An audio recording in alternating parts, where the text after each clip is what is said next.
Hey guys, tonight the air smells faintly of wood smoke and lavender water, the kind that clings to linen and whispers of candlelight. You're standing in a quiet chamber somewhere in medieval Europe. The stone walls are cold to the touch, the fire crackling low, its glow trembling against tapestries that once belonged to someone wealthier than you. Outside, the town sleeps under a velvet night sky, but inside, someone watches their reflection in a polished piece of bronze, brushing hair that glimmers like silk under flame.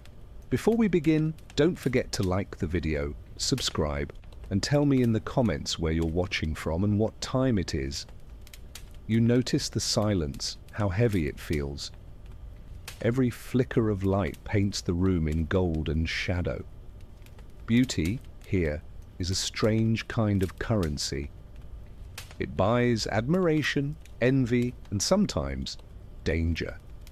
You'll see why soon enough, because in medieval Europe, to be too beautiful wasn't a gift, it was a warning. Tonight, we'll wander through cobblestone streets and candlelit courts.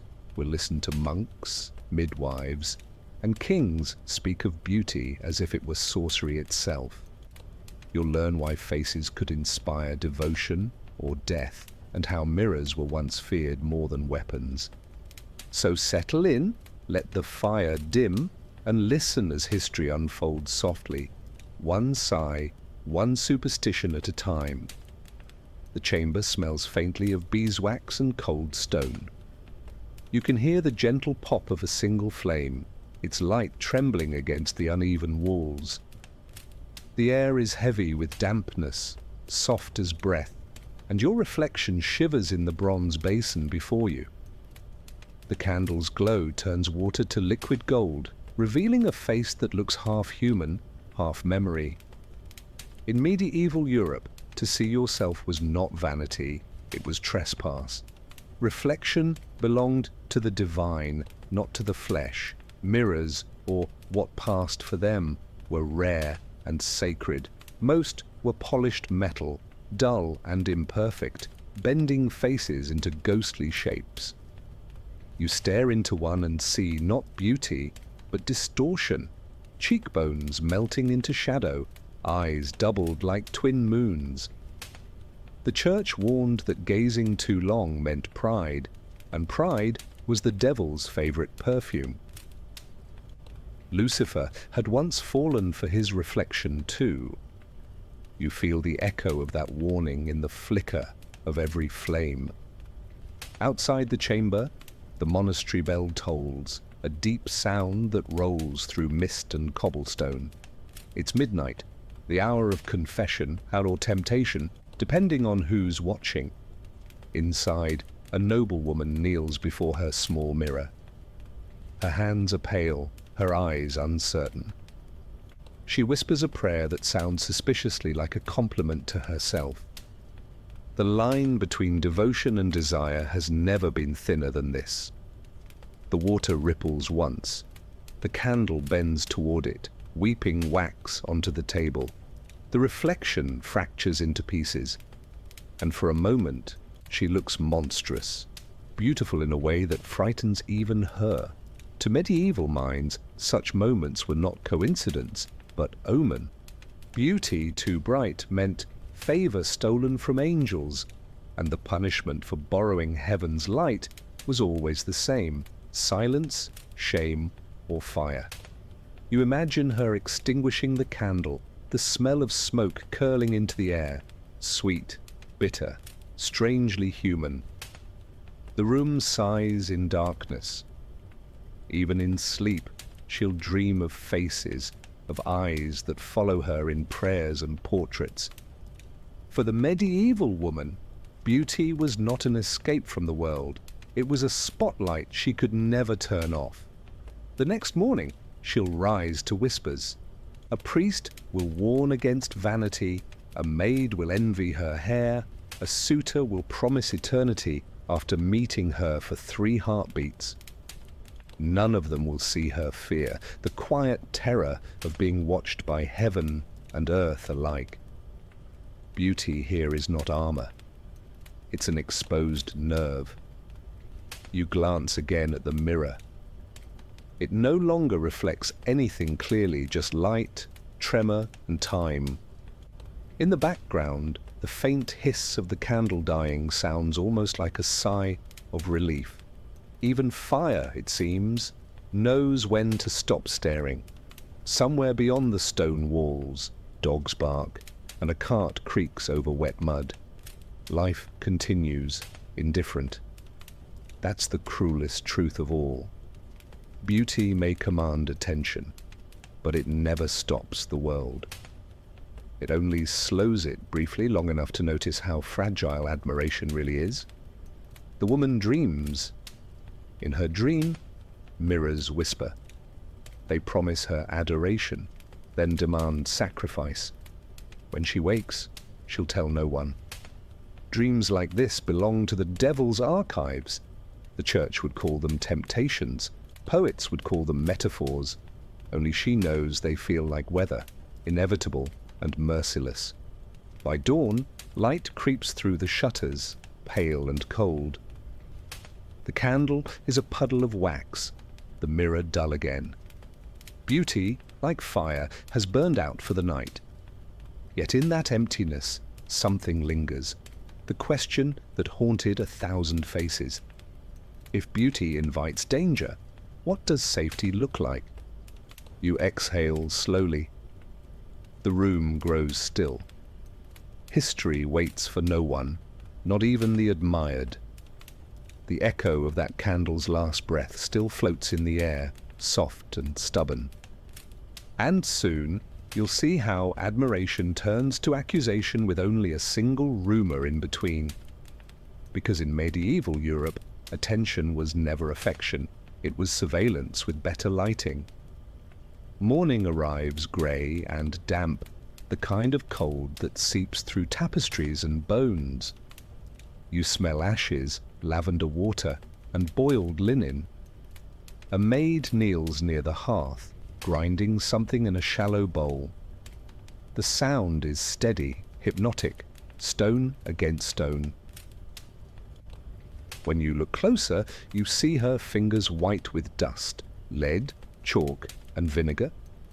The ingredients of transformation. Beauty in this world isn't born, it's brewed. A noblewoman sits near the fire, her hair braided like a crown. Her skin gleams with faint powder, her lashes darkened with soot. She lifts a small mirror, a sliver of polished metal, and examines her face.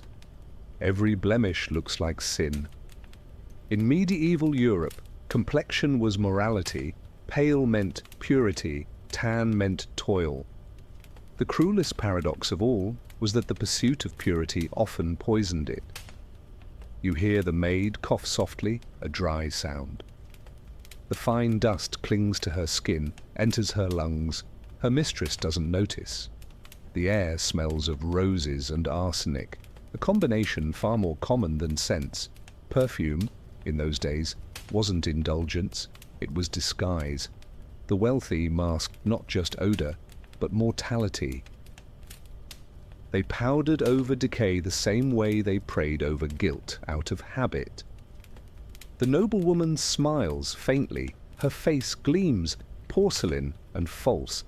She doesn't know the lead will rot her teeth, or that mercury will make her bones ache by 40. She only knows that beauty is power, and power, in this century, is the closest thing to freedom. You can't blame her for chasing it. The world offered her no other weapon. Outside, a peddler's voice cuts through the air. Madam's miracle powder, guaranteed to bless the skin. His tone sounds both holy and hungry. Commerce and confession always shared a rhythm.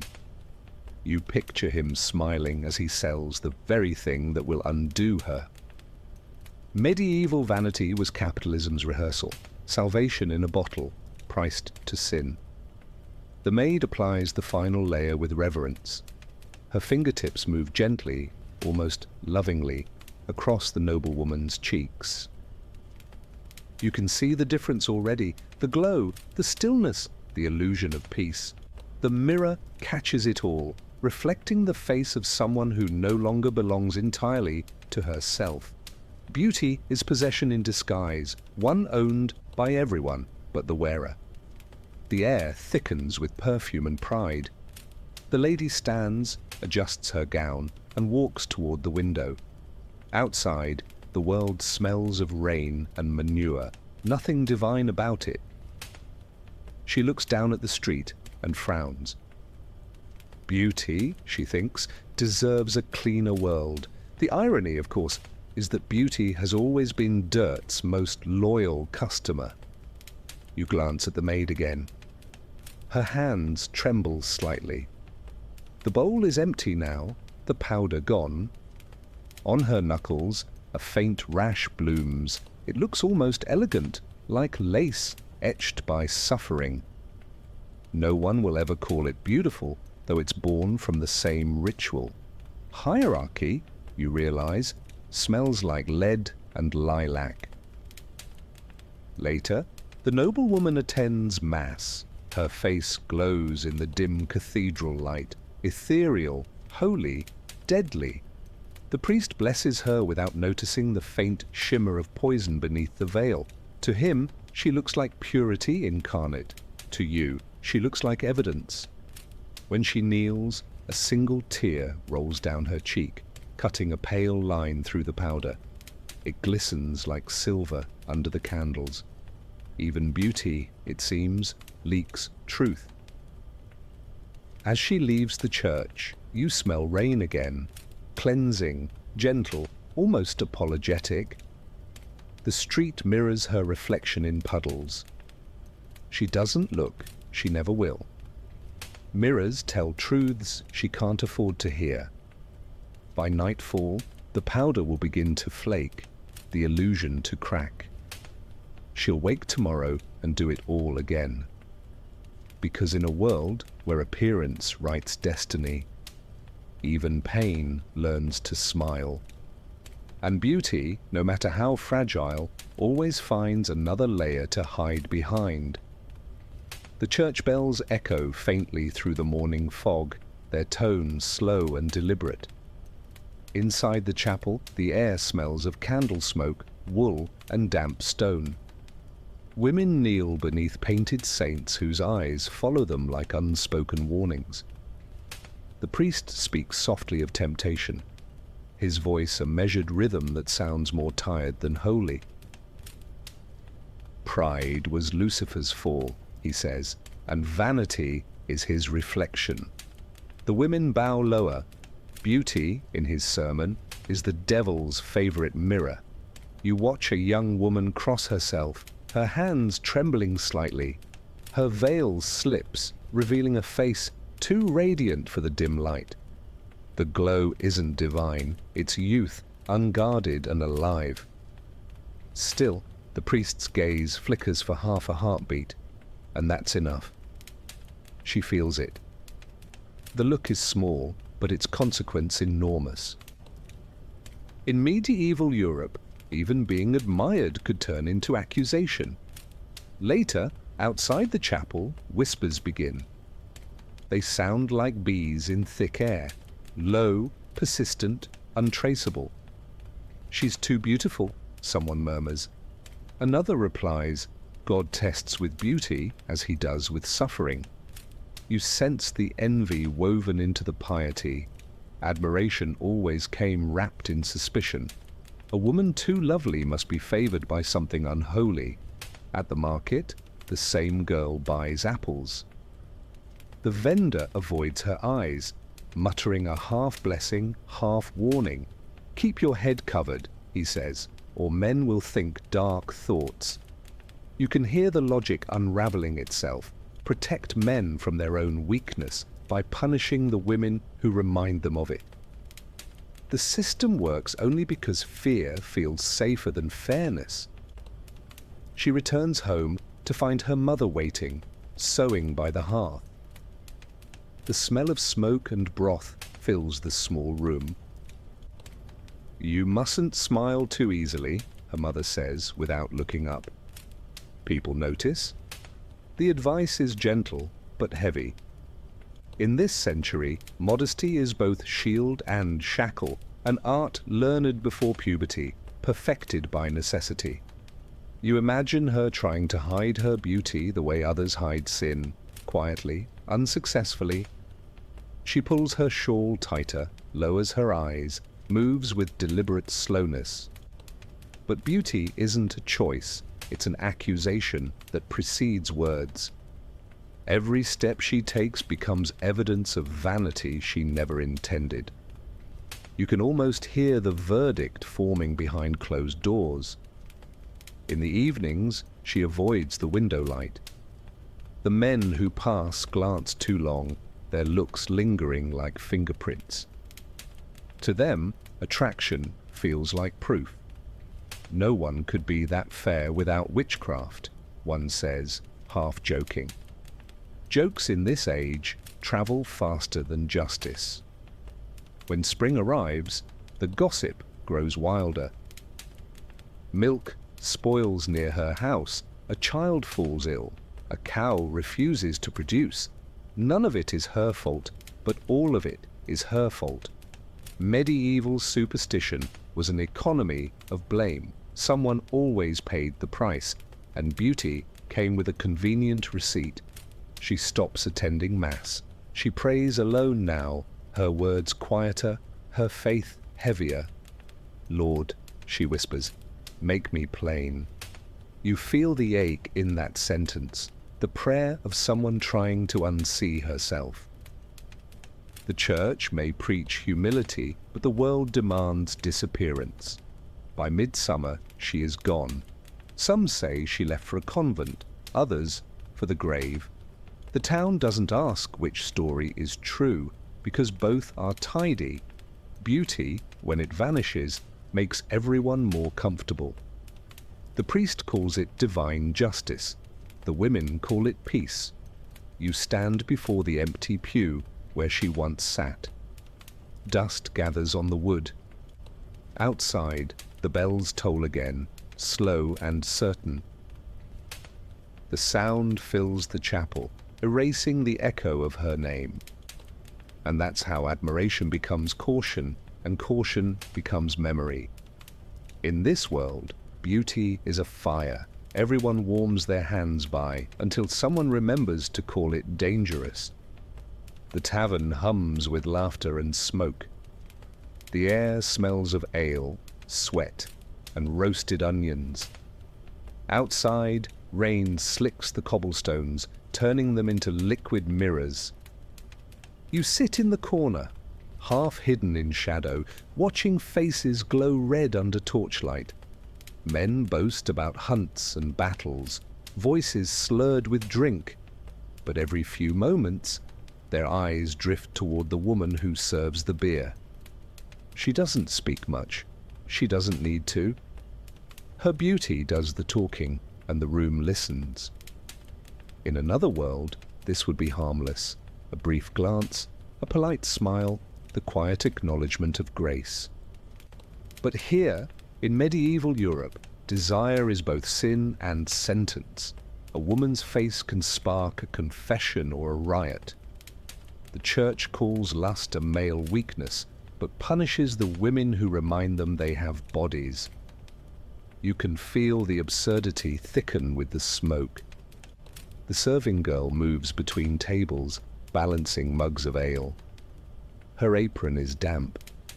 Her hair sticks to her neck. The men's jokes grow louder, their laughter slower. Every compliment sounds like a threat in disguise. Beauty turns the tavern into a stage, and she, the unwilling actress, she performs endurance, not attraction. At the far end, a priest drinks quietly, pretending not to watch. His robe smells faintly of incense and wine. He tells himself he's studying temptation for the sake of sermon material. But the truth sits heavy in his chest, admiration without permission. Even holiness isn't immune to the script. When she spills a drink, the laughter turns mean.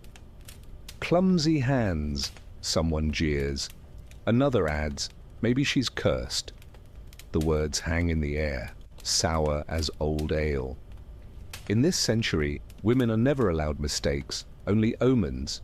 You feel the tension hum between torchlight and fear. She retreats to the back room, the noise muffled by the door. You follow her in your mind, a candle burning low, the sound of rain against wood, her breath quick and steady. She sits alone, head in her hands, whispering to herself not to cry. Tears, after all, stain the powder that makes her marketable. Beauty demands waterproof sorrow. Outside, the men resume their laughter, reshaping guilt into camaraderie. She smiled at me first, one insists. They rewrite the story before it finishes happening. In medieval Europe, men own the narrative, women own the consequences. Later, she walks home alone. The rain has stopped, but the street still glistens. You can smell wet earth and ash from nearby chimneys. Each footstep echoes too loud in the quiet. Behind her, someone coughs. She doesn't turn. In this world, being followed is routine, not surprise. At her door, she hesitates. The wood is swollen from rain. The key sticks for a moment. The silence feels heavier than footsteps. She exhales, unlocks it, steps inside. The house smells of lavender and loneliness. Beauty, for her, is less mirror and more target. You sit with the image of her, candlelight touching her cheek, her face half shadow, half resignation.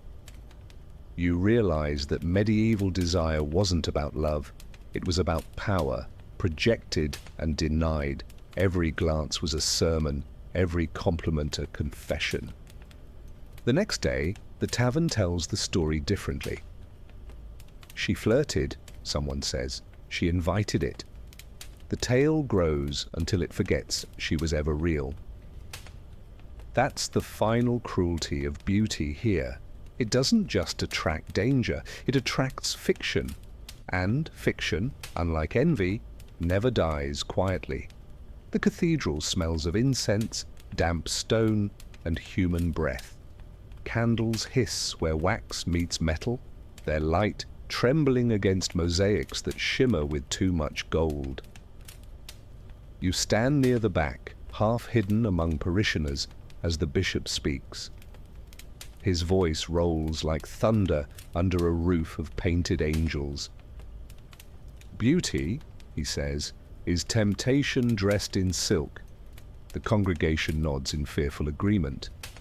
In medieval Europe, sermons weren't lessons, they were warnings written in smoke. He raises a jeweled hand toward the crowd. The gems catch the candlelight, scattering color over pale faces. The devil, he continues, appears first as charm. You can hear the air tighten like a held breath shared by hundreds. Every woman lowers her gaze, their veils falling like curtains. Modesty is performance here. Choreographed obedience to survive scrutiny. The more dangerous the world became, the quieter beauty learned to stand.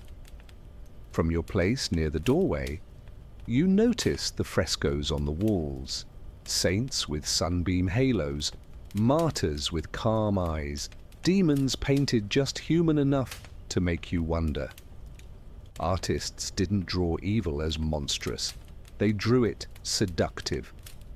Desire was the color red, piety was grayscale.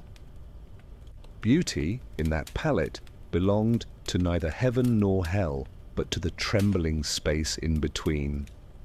Outside, the sky darkens as clouds gather, and rain begins tapping against stained glass. The bishop's voice rises to compete with the storm. "Cover yourselves, daughters of Eve," he commands, for the serpent speaks not in words, but in glances. You hear the murmur of approval from men who believe their temptation is theology's fault. The church has always known that guilt sells better when shared. After the sermon, people disperse into the square. The smell of wet wool, iron, and sweat replaces the incense. A group of young women hurry home, clutching their cloaks tighter. They talk softly, half joking, half afraid. "Even saints have faces," one whispers. Maybe that's the problem. The rain blurs their laughter into something almost like music, defiance disguised as fatigue. Meanwhile, the bishop returns to his chambers. He removes his heavy robe, sighing under the weight of his own holiness. His mirror is small, framed in brass. He looks at himself for just a moment, long enough to notice pride flickering behind the exhaustion. "Forgive me," he murmurs, extinguishing the candle. The room fills with darkness, and even repentance seems rehearsed. You walk outside, through puddles that reflect the church's towers. The water distorts them, bending certainty into waves. Lightning flashes, and for an instant, the gargoyles on the roof seem to grin. The medieval mind saw no difference between protection and punishment. Both were carved from stone and fear. At the edge of the square, an old beggar woman sits under a cloak, her face mostly hidden.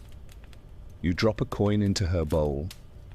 She lifts her head, and for a moment, you see her eyes, sharp, kind, unbroken. She smiles, and you realize something her bishop never did. Holiness and beauty are sometimes the same thing, just seen from different altitudes. The rain eases into mist. Bells toll in the distance, not in warning this time, but in rhythm. The sound feels like breathing, slow, human, unafraid. You imagine every sermon echoing into eternity, rewritten by the people who survived it. That's the quiet rebellion of the devout, to listen without surrendering meaning. You glance once more at the cathedral. The golden cross on its peak gleams faintly through fog. Its light trembles, not with weakness, but humility. Even faith, it seems, understands the fragility of perfection. As you walk away, the wind carries a fragment of chant, a single word repeated softly, mercy. It lingers in the air like perfume, invisible but impossible to forget. And you realize, in this century, forgiveness was beauty's only defense. The courtroom smells of sweat, ink, and iron. Sunlight filters through narrow slits, striping the walls like bars. You stand among villagers packed shoulder to shoulder, their whispers rising like smoke. At the front, a young woman kneels, wrists bound in rope. Her hair falls forward, tangled and unwashed, but her face still carries something the others call too lovely to trust. Beauty has become proof of guilt, and the trial hasn't even begun. The magistrate clears his throat. His robes are plain, but the power they hold is ornate. "She beguiled 3 men," he announces. "Each claimed she bewitched them." The word bewitched tastes heavy, medieval, and convenient. Every century invents its own vocabulary for fear. Here, beauty is just magic wearing perfume. You can hear the men's testimonies. One swears his crops failed after she smiled at him. Another insists his wife fell ill. The third claims she appeared in his dreams. The details change, but the pattern doesn't. When logic falters, superstition takes the stand. The audience murmurs approval. Blame, after all, is easier to worship than justice. The accused speaks softly. "I only smiled," she says. Her voice is clear, unbroken. The room shivers. The magistrate frowns, sensing danger in composure. Power prefers its victims trembling. "The devil's calm," he mutters, scribbling something onto parchment. The quill scratches like a small, cruel animal. Outside, wind rattles the shutters. The scent of rain seeps in, carrying the faint odor of mud and horse sweat. You can almost taste the tension, bitter, metallic, inevitable. A priest blesses the court, sprinkling holy water across the crowd. Droplets hit her hair, her face. They slide down her cheek like tears she didn't shed. Someone whispers that the water hissed. The myth writes itself in real time. The trial lasts hours. Each question is the same, phrased differently to sound clever. Who gave you this charm? Why do men lose sense near you? Do you confess? She answers with patience that feels ancient. I am as God made me. The crowd gasps. It's the wrong century for honesty. By afternoon, the verdict is decided, though no one says it aloud. She will not burn tonight, only because rain makes poor theatre. Tomorrow, they'll call it purification. Tonight, they call it mercy. The difference is weather, not conscience. The villagers leave slowly, stepping around puddles that reflect torchlight like tiny altars. Some cross themselves, others glance back once, uneasy. No one doubts her innocence. They just doubt their safety in admitting it. Cowardice, in medieval Europe, was the only sin the church never named. In her cell, she sits beside a wall marked by scratches, days, prayers, names. The air smells of straw and stone. She hums a lullaby her mother once sang, her voice low and steady. You can almost hear the rhythm of her breathing, calm enough to shame the storm outside. Tomorrow, the crowd will gather again. They'll say she was too proud, too tempting, too bright for this world. They'll say she confessed, because history prefers tidy endings. But tonight, in this tiny silence, beauty wins one last invisible battle. It refuses to look afraid. You step outside. The rain has stopped.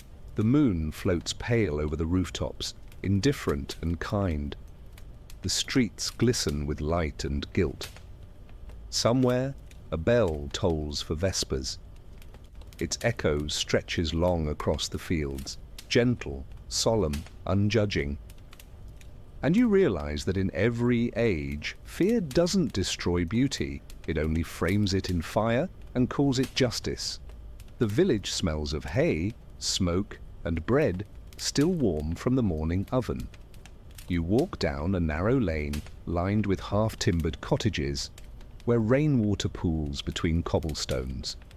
At the well, a girl draws water, her hair catching the sunlight like a spill of molten metal. It's too bright, too alive. Children whisper that the sun follows her. Elders cross themselves. In a world ruled by signs, beauty like hers isn't compliment. It's prophecy wrapped in warning. Her name drifts through gossip like pollen. Farmers claim their wheat ripens faster when she passes their fields. Mothers mutter that milk curdles in her presence. The contradiction doesn't bother anyone. Fear loves logic's absence. The priest preaches that vanity is sin, but even he stumbles on his words when she kneels before the altar. Her golden hair glows against the grey of the church stones, as though mocking the sermon itself. You notice how people watch her. Their eyes follow not with admiration but calculation, measuring guilt they can't quite name. In a century where beauty and witchcraft share vocabulary, every compliment is a disguised accusation. She starts covering her head with linen, but even that doesn't help. The fabric glows faintly in sunlight, as if heaven refuses to let her hide. One night, wind rattles shutters and dogs bark at nothing. The villagers whisper that the girl is walking in the fields again. They say her hair shines under the moon like fire. You picture the scene. Fog over wheat, silver light against gold. Fear inventing shape where there's only shadow. No one checks. They already believe. In medieval towns, rumor travels faster than reason. By morning, the local midwife's son falls ill. It's enough. The men gather near the church, their breath steaming in the cold air. She called the sickness, someone says. Her beauty's unnatural. The crowd agrees because agreement feels safer than silence. Every accusation begins as a sigh. They find her kneeling near the well, praying. The sunlight hits her face, pure and unafraid. Cut her hair, a man demands. See if her power fades. The blade glints like a sermon. She doesn't fight, she just closes her eyes, lips moving in a prayer that sounds suspiciously like forgiveness. When the first lock falls, it lands soundlessly, like snow. The hair burns quickly. The smell of scorched silk fills the square. For a moment, people cheer, proof that evil shrieks when purified. But nothing shrieks. The fire dies quietly, leaving only a faint sweetness in the air. The priest frowns, uneasy. Miracles and mistakes often look the same at first glance. That night, the village feels emptier. Candles burn lower. The well water tastes faintly metallic, though no one speaks of it. The sickness still spreads, but now it has no scapegoat, only echoes. Guilt, you realize, is contagious even without victims. Weeks later, travelers pass through. They ask about the girl with hair like sunlight. The villagers shrug. A warning, they say. Nothing more. They never mention that the wheat grows duller that year, or that the church feels colder. You walk past the well at dusk. A single strand of hair glints on the stone, caught in the wind. It glows faintly, then vanishes into the dark. You can't tell if it was real or memory. Maybe both. Beauty leaves traces the same way faith does. Invisible until remembered. And as you walk away, you realize her story wasn't about punishment or mercy. It was about the fear of light in a world still learning to love the dark. You find yourself in a castle, heavy with incense and silence. The air tastes of dust and velvet, of old perfume that refuses to leave. At its heart, a duchess sits before an enormous mirror framed in silver filigree. Candles crowd the table like nervous attendants, their flames trembling in the draught. Her reflection multiplies endlessly across glass and metal, each image more fragile than the last. Outside, thunder murmurs like distant applause. The Duchess is known for her beauty, a kind that wins battles without soldiers. Poets compare her eyes to sapphires and her silence to prayer. But envy follows her like a shadow wearing perfume. Servants whisper that her mirror weeps when she leaves, its surface misting with sorrow. You can almost hear it now, a faint sigh from the silver, like breath trapped in memory. She dips a cloth into rosewater, wiping her face gently. The scent rises, sweet, nostalgic, almost mournful. Her hands are pale and slow. Each gesture feels rehearsed, the choreography of survival. In court, admiration is a currency that devalues daily. To remain adored is labor, to age, treason. She feels the weight of her reflection the way knights feel armor. At supper, her husband, an aging duke with eyes like wet gravel, accuses her of witchcraft. No woman remains so fair without trickery, he declares, his words soaked in wine and pride. The guests laugh carefully. No one contradicts a man who owns both soldiers and gallows. The Duchess lowers her gaze, smiles faintly, and swallows her fear with her soup. That night, she returns to her mirror. The room glows faintly blue, moonlight bleeding through thin curtains. She studies her face, tracing the lines near her eyes. "If this is sin," she whispers, "let it be my only one." A tear slides down her cheek, landing on the glass. The reflection ripples softly, as if crying back. The next morning, a servant finds the Duchess gone. The mirror stands uncovered, its surface fogged and wet. The Duke orders it destroyed, but when the men strike it with hammers, the glass doesn't shatter. It bends, warps, sighs. They burn it instead, the smoke curling like silk toward the rafters. Some swear they hear her voice in it, calm and resigned.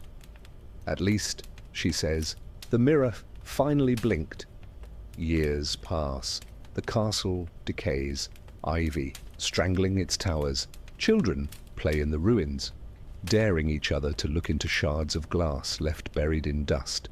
Some claim they see a woman's eyes staring back, unblinking. Others say they feel only warmth, like sunlight, through tears. Either way, they stop playing near dusk. In the nearby village, they still tell her story. The Duchess who loved her reflection too deeply, the Duke who mistook grief for witchcraft. Every generation edits the tale to fit its fear. For some, she's a warning. For others, a prayer. You suspect she'd prefer the latter. You walk through what remains of her chamber. The walls smell faintly of ash and lilac. You touch a charred bit of silver frame. It's cold, yet soft at the edges, like something still remembering touch. The silence feels enormous, patient, almost maternal.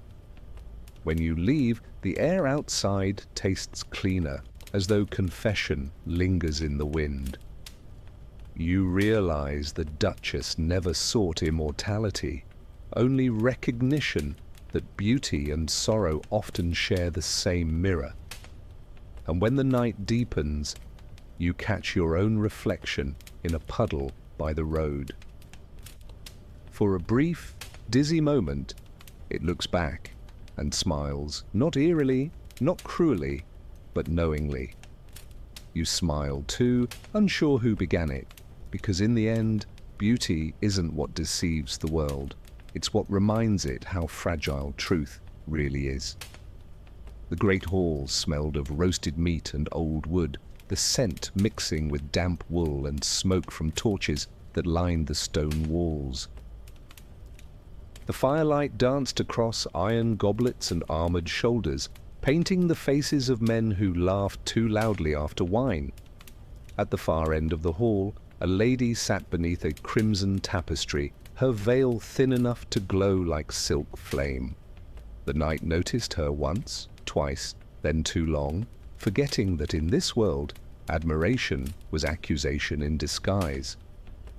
He had ridden for days through endless rain, boots soaked, hands blistered, mind dulled by repetition and prayer. He had fought, endured, and obeyed, but never paused to feel awe until this moment beneath firelight. Her presence wasn't merely beautiful, it was structured, deliberate, a kind of peace his life had not yet earned.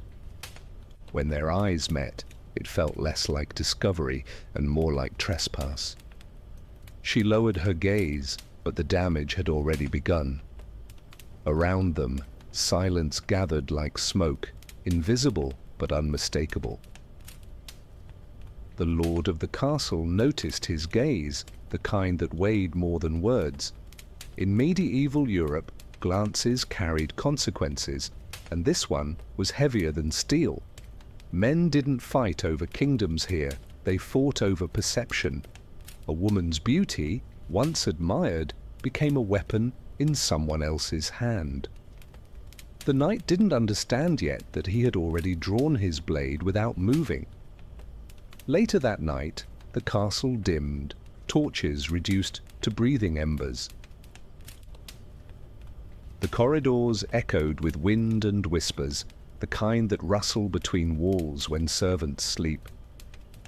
The lady walked alone through the gallery, her shadow trembling beside her on cold stone. Behind her, A voice murmured her name, soft, reverent, wrong. He stood there, guilt and wonder colliding, asking forgiveness for something he hadn't done yet. "I looked too long," he said, "at light not meant for me." She smiled gently, because every woman in her position learned to smile gently, even when it wasn't safe. "Beauty draws arrows," she replied, "and you stood in their path." He didn't know if it was a warning or a farewell, but either way, it sounded holy. Their words, suspended in air, seemed to hum with the danger of meaning. In the medieval world, affection was not measured in love, it was measured in risk. By dawn, rumor had already done its work. The servant who saw their silhouettes told her version, and by breakfast it had turned into scandal. The Lord, nursing jealousy disguised as honor, summoned the night to the courtyard. Frost lay heavy on the stones, and the sky was a bruised grey. "You looked where you shouldn't," he said. The night didn't deny it. Some truths are too small to lie about. The exile was swift, the judgment slow. He rode out under a winter sky that felt like judgment itself, the hooves of his horse muffled by snow. The air smelled clean, almost merciful, and yet each breath tasted like regret. He thought of her face in firelight and the sentence it carried. Behind him, the castle's towers faded, swallowed by fog and rumor alike. For all his battles, none had ever wounded him as much as a glance did. Inside the castle, the lady sat near the hearth, spinning flax with steady hands. Her veil hid her face, but the glow of the flame still found her, tracing quiet sorrow in its movement. She wondered whether holiness meant invisibility, and whether safety always required silence. The church preached modesty as virtue, but here it felt more like erasure. Even chastity, she realized, could look like defiance when seen through envy. The priest's sermon that Sunday warned men against lust and women against pride. He didn't name names, he didn't have to. The whole room already knew its story and its scapegoats. The night became a cautionary tale, the lady a whispered warning. In art and rumor alike, women were always painted into blame. They existed only as background for the morality of men. Years passed, and a song spread across taverns and courts. It told of a forbidden love, a noble lady, a doomed knight. It had melody, exaggeration, and no truth at all. The people sang it because it sounded romantic, not cruel. No one remembered the real story, how silence was mistaken for guilt and beauty for temptation. In that sense, the song was the truest punishment. On cold nights, when the wind howled through the chapel cracks, she still prayed for him, not for his return, but for his peace. The memory had aged like wax, dimmed but not gone. Her candlelight flickered against the wall, painting two shadows where only one stood. In a world that punished admiration, remembering someone kindly was rebellion enough. History, you realize, didn't care who sinned or who prayed. It only cared who was beautiful enough to be blamed. The knight's name was lost, her name erased, but their silence endured like dust in a cathedral beam. And dust, unlike rumor, never stops returning to the light. The queen's chambers smelled of honeyed wax, pine smoke, and velvet, slowly fading with time. Her mirror stood tall against the far wall, imported from Venice, the glass polished until it swallowed light. Once she had admired it endlessly, her face framed in silver and certainty. Now she avoided it like confession. The candles trembled in their holders as if they too feared the reflection waiting inside. Beauty, she had learned, was not a possession. It was a clock. She hadn't always been afraid of her own image. As a young bride, courtiers praised her endlessly, each compliment sounding like applause disguised as prayer. The poets compared her to angels, and the painters brightened their pigments just to catch her likeness. But beauty, in royal courts, was never a comfort, it was a treaty. Each passing year negotiated its surrender, and by the time she understood, the world had already moved its gaze elsewhere. A younger woman now filled that void, Cecily, soft-voiced, radiant, impossibly kind. The king called her the morning light of the palace, a phrase the queen pretended not to hear. In the great hall, Cecily's laughter carried over the sound of music, fluttering like silk banners in a breeze. The queen smiled, because queens must always smile, but her fingers tightened around her goblet until the wine trembled. Even silence can bruise when held too tightly. That night, the queen returned to her chamber. The mirror glimmered faintly beneath its silk covering, whispering light through the fabric. She lifted the cloth and faced herself.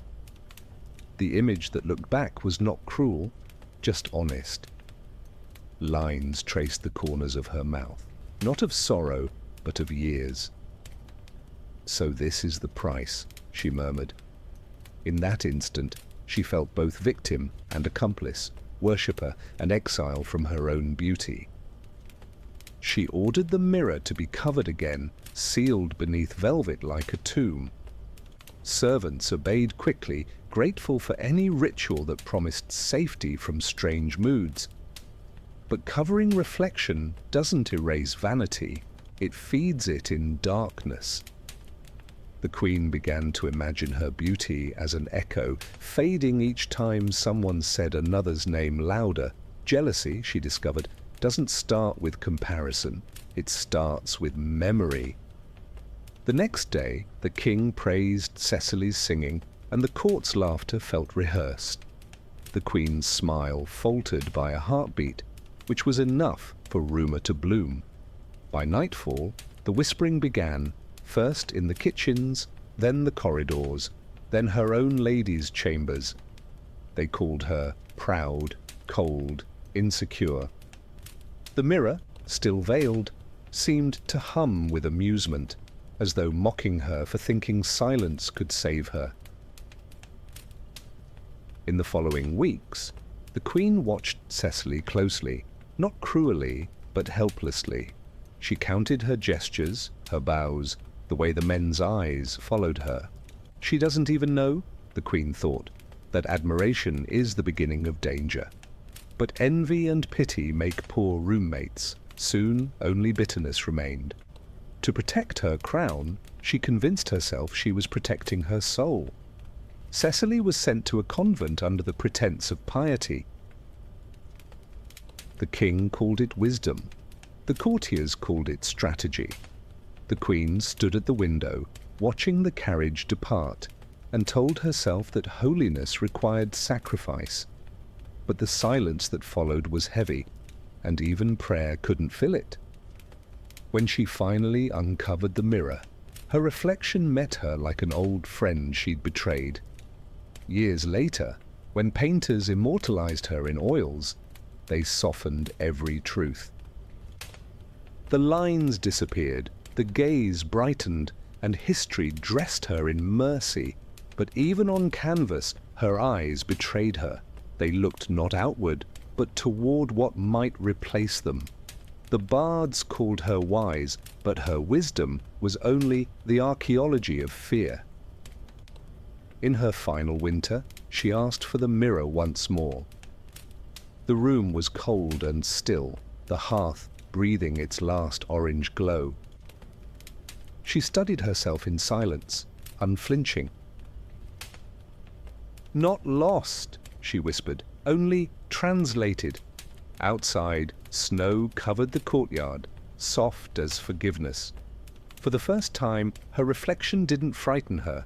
It looked human again. After her death, the court rewrote her story.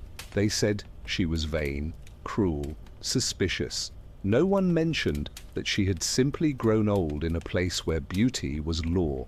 The mirror survived, passed from queen to queen, its surface bright and patient. If you looked closely enough, they said, you could still see her there, not angry, not haunted, only tired of being seen. The workshop smelled of linseed oil, dust, and old prayers baked into wood. Light fell in slanted beams through narrow windows, revealing motes that moved like golden insects. You can almost hear the hush of brushes gliding across pigment, the faint crackle of drying paint. The painter leaned close to his canvas, shaping the face of a saint commissioned by the monastery. He wanted her to look divine, but what emerged was too human, too beautiful for heaven's modesty, too alive for holiness. The abbot visited often, robes rustling, eyes sharp beneath piety. Her gaze, he said, must inspire repentance, not desire. The painter nodded, though his hands betrayed him, trembling with reverence. He had not meant to adore her, only to understand her. Yet art is a slow confession. Each stroke revealed more of his fascination, each layer of light another small heresy. When the paint dried, her eyes seemed to follow him, gentle but accusing, as if she knew he had worshipped through work. Rumors spread quickly. Monks whispered that the saint's lips looked soft enough to breathe. Pilgrims knelt before the unfinished painting, crossing themselves in confusion. Beauty was meant to guide the soul upward, not sideways. The abbot ordered the image removed until it could be corrected. The painter obeyed, though obedience here meant mutilation. With one sweep of the brush, he dulled her eyes into waxen blankness, erasing divinity with regret. The silence afterward felt heavier than prayer. At night, unable to sleep, he returned to the workshop. The moon cast silver veins through the shutters, touching the painting like forgiveness withheld. He stared at her ruined face, remembering every line as it was before. "I gave you too much truth," he whispered. The smell of turpentine filled the room, sharp and sacred. He knew the church would never bless the kind of honesty that made angels resemble women. The next morning, the monks discovered the painter gone, his tools neatly arranged. The painting stood uncovered again, but the saint's expression had changed. The lips were parted slightly, eyes softened, as though she pitied the world that feared her beauty. Some said he repainted her before fleeing. Others said she finished herself. Either way, both sounded equally possible. Medieval miracles often started as guilty art. Years later, pilgrims returned to pray before her image, though the church never officially sanctioned it. They left flowers, small notes, bits of ribbon. The abbot forbade it, but devotion is harder to silence than scandal.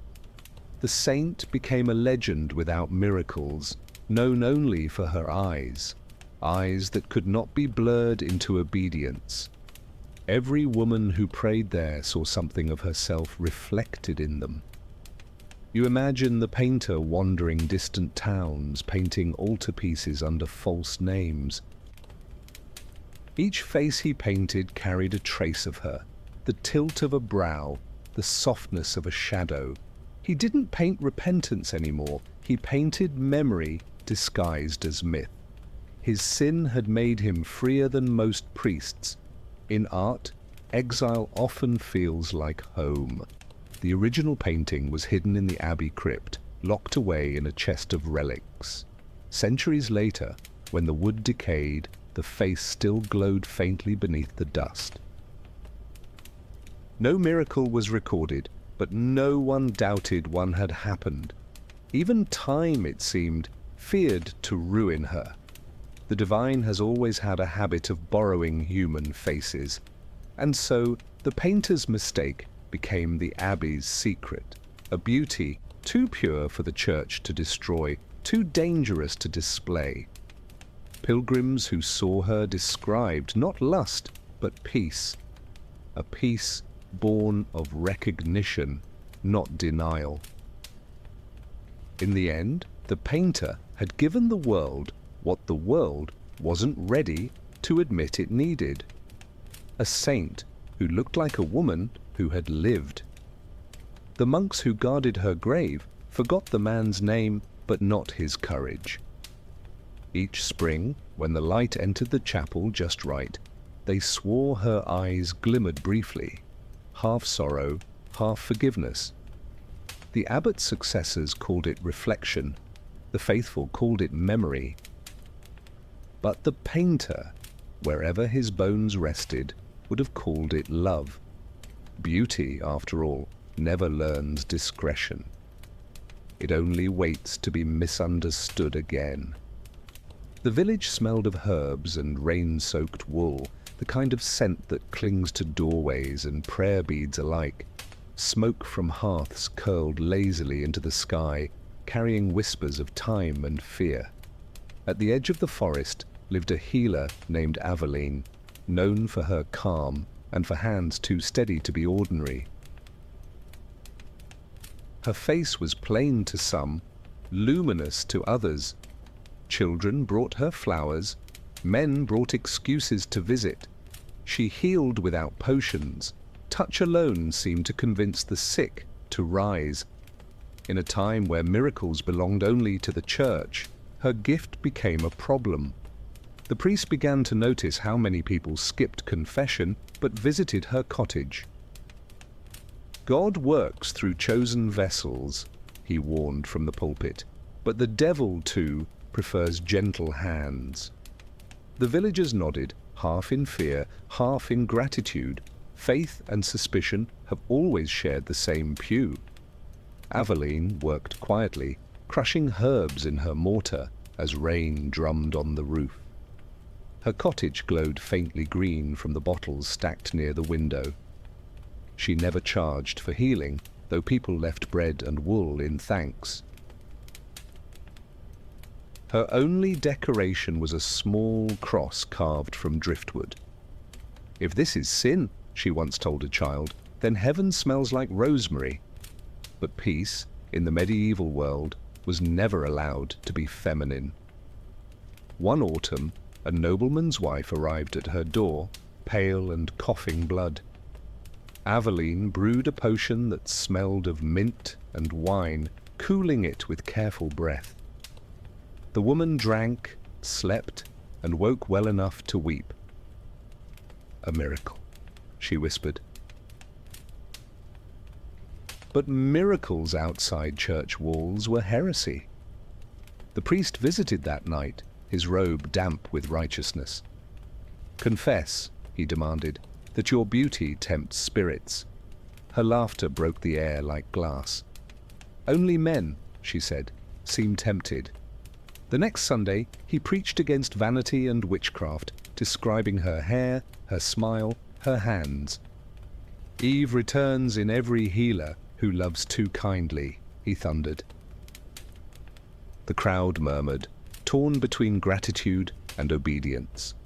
No one wanted to betray her, but fear is a louder neighbor than friendship. That week, her cottage was found empty, herbs scattered like leaves, door left open to the wind. The villagers claimed she fled into the forest, guided by the same spirits she'd been accused of calling. Some swore they saw light moving among the trees at night, soft, steady, like candle glow without flame. The priest warned that it was witchfire, dangerous to follow. Children, of course, followed anyway. They said it smelled like lavender and safety. Years later, no one remembered her face, only the warmth of her hands. Women still brewed her teas. Men still feared their daughters growing too kind. Her name slipped into prayer as both blessing and caution. "Saint Aveline," they whispered, "protect us from envy and misunderstanding." The Church never canonized her, but rumor is a better resurrection than Rome. In spring, wildflowers covered her old doorstep, blooming where roots had once been hung to dry. Travelers resting nearby reported dreams of cool fingers brushing their temples. Some woke healed, others simply rested easier. No one dared call it witchcraft anymore. They called it mercy with the accent of nostalgia. Even priests learned to stay quiet near her name. Her legend endured, not because she defied the Church, but because she did nothing at all except exist beautifully in the wrong century. Every generation retold her story softer, sanding away the accusation until only wonder remained. In that way, she outlived her judges without lifting a finger. The best revenge, she proved, is remembrance without bitterness. You imagine her ghost still walking the edge of the forest, gathering herbs under a moon kind enough to understand. Her hands, faintly glowing, hover over the ground, blessing it with warmth no doctrine could define. Beauty and healing.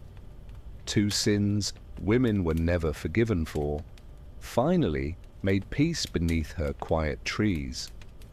If you listen closely, you can almost hear the mortar's rhythm between the leaves. Crush, stir, hum, breathe. An old song that outlived its accusers. It isn't a hymn, exactly.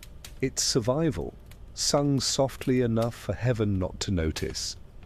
And somewhere in the darkness, the air still smells like rosemary.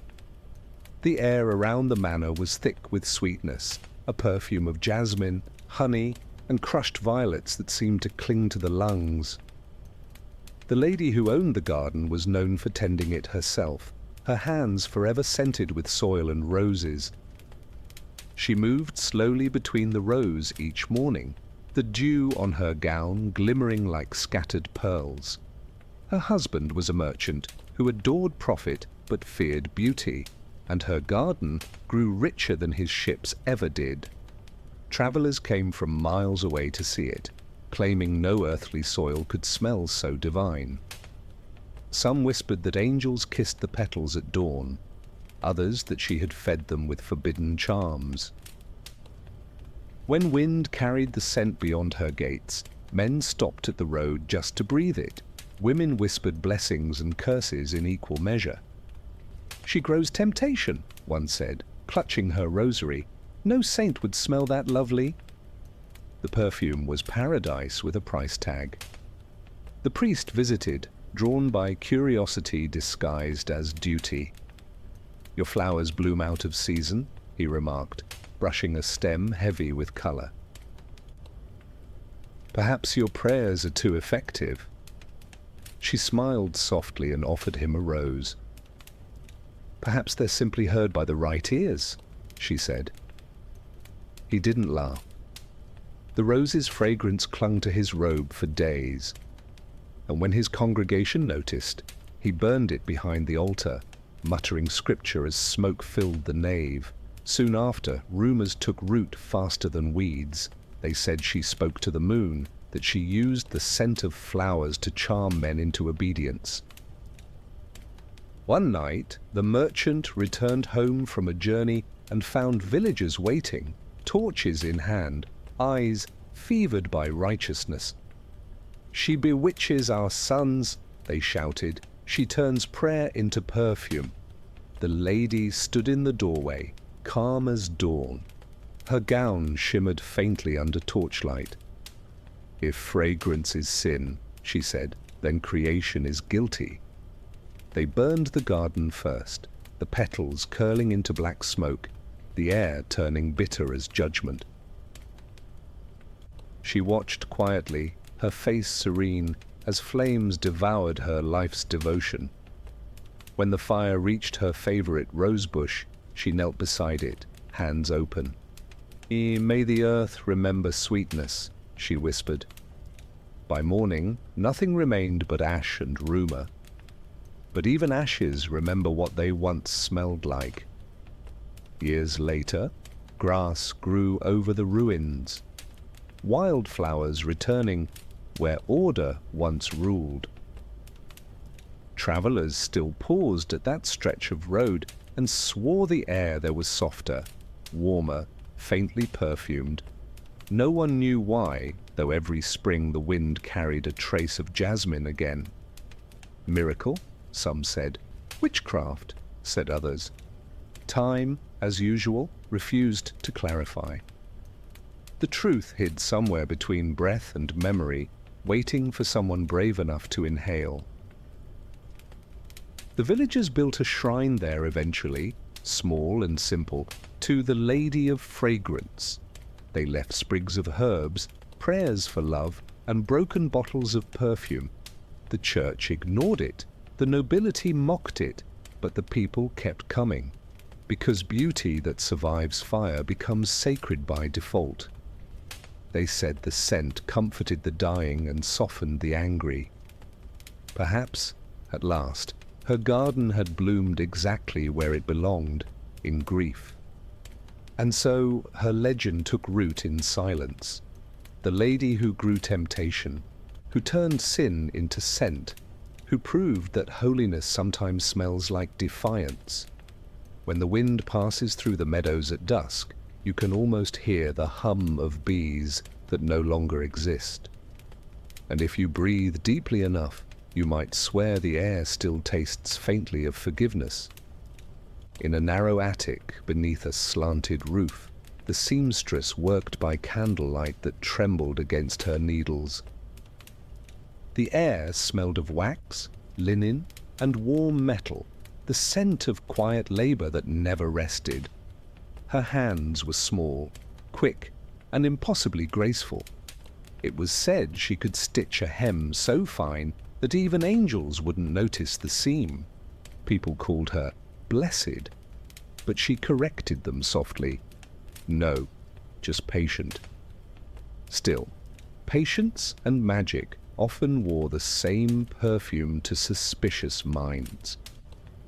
One winter, a noblewoman commissioned her to embroider a gown for a feast, silver thread on black velvet, delicate as frost on midnight glass. The seamstress accepted, though her candle burned shorter each night. When the gown was finished, it shimmered with eerie brilliance, as though it borrowed moonlight directly. The noblewoman gasped when she saw it. "This is witchwork," she whispered, half in awe. The seamstress smiled. "No," she said, "it's just knowing when to stop adding light." The gown turned heads at court, dazzling even the queen. But admiration is an echo that rarely stays kind. Soon others wanted the same beauty for themselves, though none could afford it. "How does she do it?" the ladies gossiped. "Silver can't shine that way." Someone suggested prayer.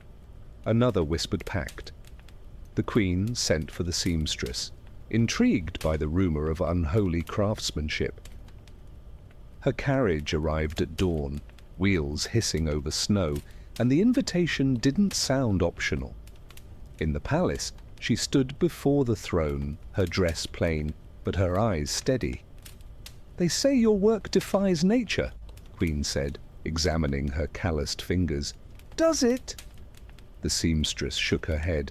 "It only obeys it more closely," the court murmured, uncertain whether it was wisdom or insolence. "Show me," commanded the queen. So she stitched a rose into a scrap of cloth as silence thickened. The thread glowed faintly as it passed through the fabric. Only light, not sorcery, caught by the angle of morning. The queen frowned. "No trick?" she asked. "Only patience," the seamstress replied. "But patience, to the powerful, looks too much like mystery." They dismissed her politely. but the suspicion lingered like smoke in a closed room. Days later, soldiers searched her attic, overturning spools, tearing fabric, finding nothing but thread and dust. Still, nothing is ever really nothing when fear demands evidence. They dragged her before the magistrate anyway. The trial was brief, the verdict predictable. "Enchantress," they declared, "who binds light with thread." She didn't protest. She only asked to finish one last stitch. They granted it out of curiosity. With a single strand, she embroidered a tiny sun onto her own sleeve. "So I don't lose it on the way," she said. No one understood the meaning until the next day, when her attic burned mysteriously at dawn, but the sun design remained untouched in the ashes. Years passed. Women whispered her name like charm and secret. Seamstresses carried silver thread hidden in pockets for luck, crossing themselves before sewing. She made beauty honest, they said, and the world punished her for it. In old towns, they still tell her story by candlelight, the girl who wove light too faithfully for comfort.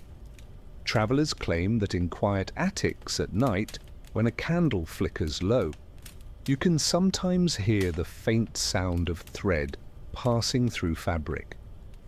No one sees the seamstress, but the needle still glints once, twice, as if remembering its rhythm. Maybe it's just wind, or maybe creation never forgets its maker. Either way, the quiet hum of work feels like prayer, and somewhere between fire and forgiveness, the silver thread still glows. It isn't witchcraft, it's simply beauty refusing to apologize.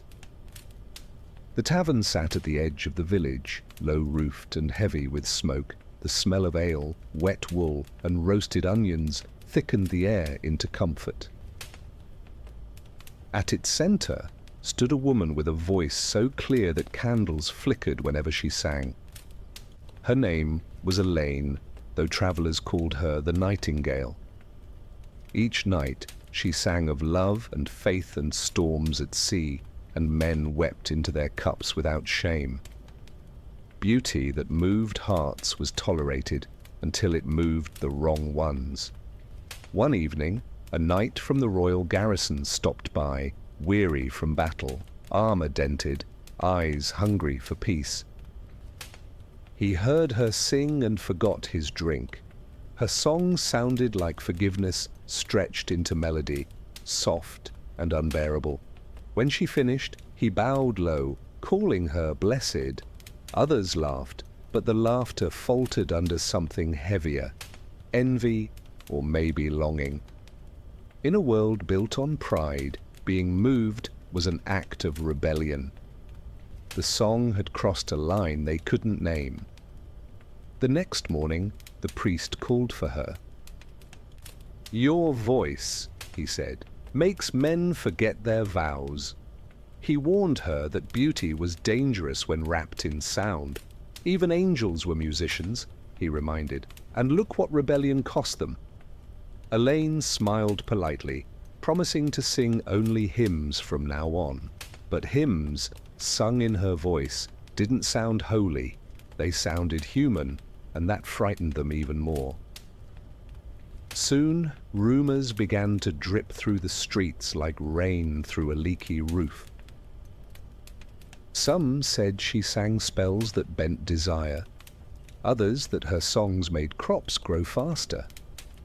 The tavern grew quieter as men stayed home, ashamed of their tears. Elaine kept singing anyway, to the empty benches and the lonely flame of a single candle. "If beauty causes sin," she murmured, "perhaps sin simply has good taste." One night, the knight returned with soldiers, this time wearing authority instead of wonder. "You've bewitched me," he told her, voice shaking. "I dream of your songs." She laughed gently. "That isn't magic, it's memory." But fear rarely listens to poetry. They dragged her to the chapel for questioning. The floor smelled of damp stone and old incense, the kind of holiness that expects confession from even the innocent. "Who taught you?" they asked. "No one," she said. "I only listen carefully." They called that arrogance. "Then to whom do you sing?" "To whoever needs quiet," she replied. The priest frowned, writing notes that turned humility into evidence. By dawn, they declared her cursed. A voice too close to heaven must belong to hell. She didn't cry. She simply asked if she might sing once more. They agreed, curious to hear their crime performed. Her song filled the chapel, soft as breath, bright as regret. The torches leaned toward her as though seeking warmth. Even the priest trembled, though he hid it behind folded hands. When she finished, no one moved. "You see," she said quietly, "even judgment needs beauty." They sentenced her anyway, because beauty that wins arguments must be silenced. She was exiled at sunrise, the sky pink and cold, her breath fogging like melody unspooled. In distant villages, her name survived like perfume in old cloth. Mothers hummed her tunes while rocking infants, shepherds whistled them at dusk. The church never banned her officially, it simply stopped saying her name aloud. That's how memory becomes legend, not with noise, but with deliberate quiet. Those who feared her gift forgot that it had healed more hearts than it had tempted. Centuries later, an old songbook was found in a monastery archive, its ink faded, its pages stained with fingerprints. The title page read only "Songs for Rest." Scholars studied the notes, puzzled at their gentleness. None recognized them as hers, though some swore they felt calmer while reading. Even erased, her music worked. Even silenced, she was heard. At night, when the wind moves through broken shutters or trees sigh in their sleep, people say her voice returns for a moment, not to haunt, but to soothe. It carries no lyrics, only the rhythm of understanding. Perhaps that's what beauty always wanted, not applause or fear, but witness. And if you ever wake to the sound of distant singing with no source, don't search for her, just listen. She's still somewhere nearby, making the air gentle again. The Countess's chamber smelled of rosewater and secrets, the kind of fragrance that pretends to be innocent. Silver mirrors lined the walls, reflecting one another until the room seemed endless. Her hair, long and dark as burnt honey, was her crown. Servants brushed it every night, counting each stroke aloud so she could drift toward sleep. Outside, winter pressed against the castle, but inside, beauty was its own fire, and like most fires, it burned more than it warmed. She had received the comb as a gift, filigree gold inlaid with enamel, imported from Venice. No one knew who sent it. The note that accompanied it read, "For a beauty too rare to fade." She smiled when she read it, suspecting courtly flattery, not malice. But compliments, in noble circles, were daggers disguised as flowers. She placed the comb on her vanity, meaning to admire it, not realizing admiration sometimes carries the scent of ruin. That night, when the maid brushed her hair, the candlelight caught the comb's golden teeth. "Use this one," the Countess said, handing it over, eager to feel adored again. The maid obeyed. The comb slid smoothly through her hair, releasing a faint smell, sweet, metallic, familiar yet wrong. By the time the candle burned half its height, the Countess felt dizzy, her skin cold beneath silk. "Perhaps the perfume is too strong," she murmured, unaware it was the last truth she'd ever speak. The next morning, She was found lifeless at her dressing table, her hair perfect, her mirror fogged by breath that wasn't hers. The court erupted in speculation. Some blamed her rivals, others whispered of enchantment. The physician declared poison, though he couldn't identify its kind. "A gift too fine to resist," he said gravely. The rumor spread faster than grief. Beauty had killed beauty, and that made for better conversation than mourning ever could. The Queen heard of it by noon and ordered all foreign combs examined. "Envy," she said softly, "travels well." Servants were questioned, merchants searched, but the sender remained a ghost. At dinner, courtiers lowered their eyes as wine was poured, each secretly wondering whether they had envied her too loudly. Guilt, when shared by everyone, feels almost holy. The Countess became a sermon in pearls and perfume. Weeks later, the maid confessed, not guilt, but terror. "She was too perfect," the girls sobbed. "People said it wasn't natural. I only brushed her hair." The bishop nodded solemnly. "And so beauty punished itself." That became the official story. Vanity's divine correction. It satisfied both theology and gossip, which is how history forgives itself. The comb was sealed in a velvet box and stored beneath the chapel floor. Years passed, kingdoms changed, and dust gathered over its mystery. But sometimes, when the sun struck the stone just right, a faint scent of roses returned to the air, too fresh for centuries-old memory. The priests avoided the spot, whispering prayers they didn't believe. Objects that kill beautifully are never truly buried. In time, her portrait became popular again. Artists softened her expression, adding halos of gold leaf, painting over mortality with elegance. People said she looked peaceful, not tragic. They hung her image in bedrooms and salons, unaware they were adorning their walls with a warning disguised as grace. Every generation mistakes danger for decoration. It's tradition. Stories say that anyone who dreams near her portrait wakes to the smell of roses and a brief numbness in the hands. Scholars laugh, calling it suggestion. Not sorcery, but suggestion is just sorcery that learned to behave.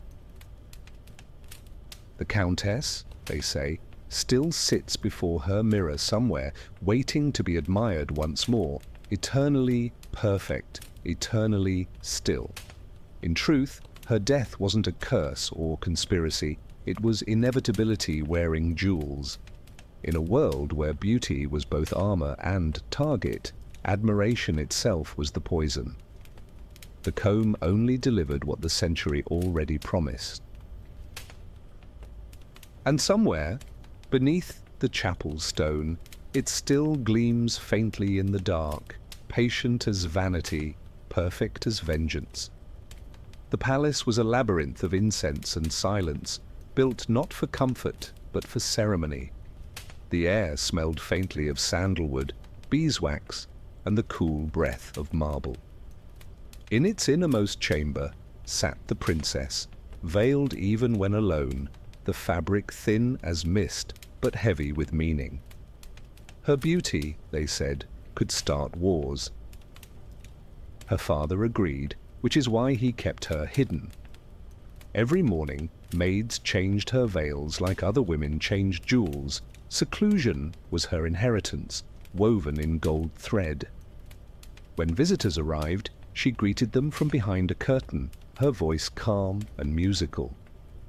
"It is better this way," she said once to her governess, who wept quietly while brushing her hair.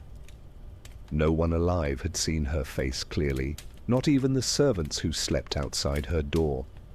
Yet stories multiplied like vines, eyes brighter than sapphires, lips the color of dawn. The truth, of course, mattered less than the legend. People fear what imagination makes perfect. One spring evening, a painter was summoned to capture her likeness for diplomatic purposes. He was told not to lift her veil, only to observe her posture and hands. Paint virtue, her father instructed, not beauty. The painter obeyed, but art disobeys instruction by instinct. When the portrait was unveiled weeks later, gasps filled the court. Though her face was hidden, her presence radiated from the canvas. The veil glowed as if lit from within. "Too real," someone whispered. "Too alive." The king ordered the painting destroyed. The painter vanished soon after, leaving behind brushes stiff with dried gold pigment. The princess, hearing the commotion, requested to see the work before it was burned. Her father refused. "Your image tempts fate," he told her. "The world cannot love what it cannot control." She nodded gently, as though she'd expected this truth all along. Love, she knew, was only another kind of surveillance. From that day, the palace grew quieter. The princess spoke less, ate little, and began sewing tiny patterns into her veils, flowers, stars, sometimes eyes. "They can watch for me," she said, smiling faintly. Rumors spread that she had gone mad, that her embroidery spelled curses. But the maids who cared for her saw only calm precision, a woman translating captivity into craft. Even confinement, she proved, could be beautiful if you had enough thread. Years later, her father died, and she was finally allowed to appear unveiled. The court gathered, half curious, half afraid. When she entered, silence swallowed the room. She was neither angelic nor frightening, just human, luminous in ordinariness. "You feared a woman," she said softly, "but it was your fear that made her dangerous." The courtiers bowed, unsure whether they'd witnessed a revelation or an accusation. Either way, they were relieved. The myth was easier than the truth. In the years that followed, the painting resurfaced mysteriously, found hidden in a monastery storeroom. The veil still glowed faintly, though the colors had faded. Scholars debated whether it was genius or blasphemy. Some claimed to see a face emerging through the paint when candlelight flickered. Others said it was only reflection. But those who stayed long enough insisted the painting breathed. "The air shifts near it," one monk whispered, as though she's exhaling forgiveness. The princess herself disappeared from records soon after. Some said she joined a convent. Others believed she sailed across the sea to live unguarded. Neither story feels wrong. Her legend outgrew geography, becoming a proverb among women who lived unseen. "Keep your veil," they would say, "but weave your own pattern." Freedom doesn't always announce itself. Sometimes it hums quietly through fabric. Generations later, noble women began wearing lighter veils, embroidered with faint symbols of choice and defiance. They called it the princess stitch. The church tolerated it because rebellion looks harmless when stitched in silver. Yet every thread carried her echo, the reminder that hiding can also be resistance, that beauty withheld is not lost but waiting. The original portrait now hangs in a museum, glass protecting its myth. Visitors lean close, searching for her face in the luminous folds. None find it, yet most leave believing they saw something. That's the power of absence. It makes imagination kneel. Somewhere between the folds of paint and story, she still sits, calm, veiled, and finally unbothered. And if you listen closely, you might hear the faint whisper of silk brushing marble, a sound that once meant silence, now meaning freedom. The cottage stood alone at the edge of a cliff, its stones blackened by sea wind and years. The air smelled of salt, ashes, and lavender hung to dry. Inside, the widow sat beside her single candle, the flame reflected in her glass of wine. Every night she lit it at the same hour, speaking to no one. The villagers said she was beautiful once, before grief changed her features into something softer, stranger, beauty's older sister, wisdom. The world preferred the first version. Her husband had died at sea, and for a time she wore black so faithfully that the color began to love her back. But when she stopped mourning publicly, people whispered, "She smiles again," they said, perhaps too soon. A woman's grief was expected to perform indefinitely. Anything less was scandal, anything more was madness. The widow learned to balance both, her silence serving as armor against pity that always felt like intrusion. Men still came to her door with gifts, candles, bread, reasons to linger. They called it kindness, but wanted comfort disguised as charity. She accepted nothing, only nodding politely and closing the door. "She bewitches with politeness," they muttered later at the tavern. Even restraint, it seemed, could provoke fear. The widow became folklore in real time, a lesson about solitude that everyone misunderstood. One winter evening, a stranger knocked, claiming to be a sailor who'd known her husband. His cloak dripped with seawater, his eyes full of practiced sorrow. He told stories of storms, of bravery, of last words whispered before waves swallowed sound. She listened without interrupting. When he finished, she poured him wine and asked quietly, "What color were his eyes?" The man hesitated, then lied. "Blue," he said. Her husband's eyes had been brown. She blew out the candle. By morning, the stranger was gone, leaving footprints that led nowhere. The villagers claimed the widow had cursed him, that her beauty drew men into the sea.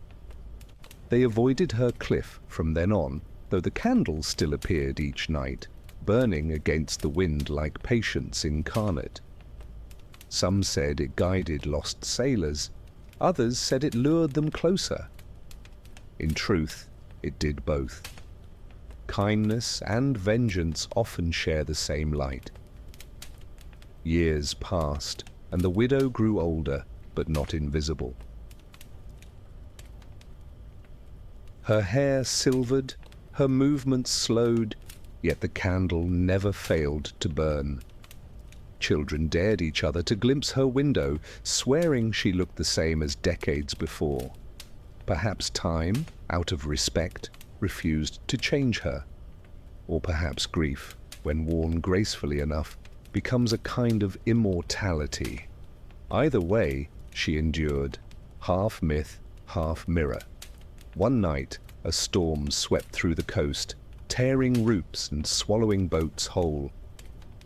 The villagers prayed indoors while lightning stitched the horizon. When the clouds cleared, they looked toward the cliff and saw her candle still lit, steady as a vow. The next day, fishermen found their nets full for the first time in months. A blessing, they said, though none dared thank her directly. Gratitude requires courage, and superstition makes cowards of the pious. When she finally died, no one saw it happen. The candle burned itself out quietly, leaving only a curl of smoke that smelled faintly of salt and wine. In her house, everything remained in order: the chair, the cup, the folded shawl. On the table lay a single note in her careful hand. "I kept the light so you would remember to look for it." No signature, no farewell. The sea understood the rest. Afterward, villagers built a small lantern tower on the cliff, using her window as its base. Sailors called it the widow's flame, and for centuries it guided ships through fog. They say on calm nights you can still see her reflection flicker in the glass, face serene, hands resting on the table, as though waiting for one more visitor to test her patience. Her story became legend, softened by time. Some called her a saint, others a siren, depending on which frightened them more. In truth, she was simply consistent, a woman who turned mourning into ritual and beauty into resilience. Where others aged out of admiration, she evolved into reverence. The difference between curse and comfort, she proved, is often nothing but endurance. And if you ever pass a lighthouse burning in the distance, steady against storm or dusk, remember her candle. Beauty, misunderstood, never dies. It only finds quieter ways to stay seen.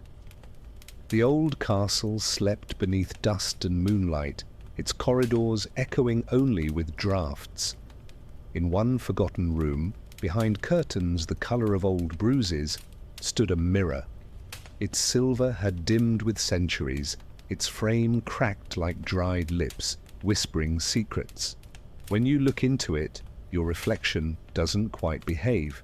It lingers half a second too long, breathing when you've stopped, remembering when you've tried to forget. The villagers called it cursed, but time calls everything cursed eventually. Once, they said, the mirror belonged to a queen who was too beautiful for peace. Courtiers adored her, poets drowned in their metaphors, and rivals sharpened envy like knives.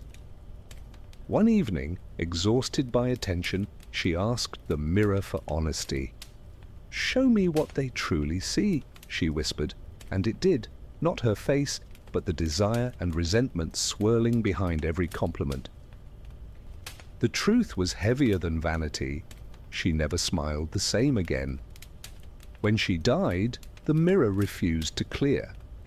Her reflection remained faintly visible, as though the glass had inhaled her. For generations, people avoided the room, afraid of catching her sorrow-like illness. Yet on quiet nights, moonlight still bends around its edges as though it knows her name. It's strange how beauty, once feared, becomes comfort when enough time forgets to punish it. You stand before it now in imagination, the glass cool, the air smelling faintly of damp velvet and roses gone dry. Your reflection wavers, unsure of its loyalty. In the distance, rain taps the window like polite curiosity. You realize mirrors don't lie. They only wait for you to look honestly. The Queen's curse wasn't her reflection, it was everyone else's reaction to it. There's a lesson hidden in that stillness. Beauty was never meant to be possession. It was meant to be translation between who you are and how the world chooses to see you. The mirror merely holds the difference. And perhaps, if you breathe softly enough, it forgives you for trying to change either side. At times, travelers still claim to glimpse a faint outline when passing the ruins. Some say it smiles back, others that it looks away, but all agree the air grows warmer, gentler, as though gratitude lingers there, a sigh from glass that has seen too much judgment. The mirror, it seems, learned mercy. Centuries turned the Queen's sorrow into myth, then into metaphor. Artists painted her story. Philosophers quoted her name. Lovers promised never to lie in candlelight. But the mirror endured, indifferent to interpretation. Its only devotion was to accuracy. And maybe that's what made it divine. If you listen closely, you can almost hear the silence pressing against the glass. It doesn't accuse, it observes. That's all reflection ever wanted, to exist without apology. The candlelight flickers, and for a moment your face seems softer, truer, freed from the idea of perfection. Perhaps that's what she wanted all along. When the moon climbs higher, The mirror fades again, its secrets folding neatly into the silver. Outside, the world forgets her name once more, and that's fine. Forgetting, too, is a form of forgiveness. The air cools, the dust settles, and beauty, patient as ever, waits for another curious soul. So if you ever find yourself alone before a mirror that feels older than its frame, speak gently to your reflection. Tell it you understand the burden of being seen. It will not answer, but it will glow faintly, as if relieved. And when you leave, don't look back. Beauty doesn't like goodbyes. It prefers recognition disguised as silence. Night spreads like ink across parchment, slow and deliberate. The moon hangs swollen above the valley, pale as a coin someone forgot to spend. Its light slips through shutters, over rooftops, into dreams. In medieval Europe, the moon wasn't decoration, it was witness.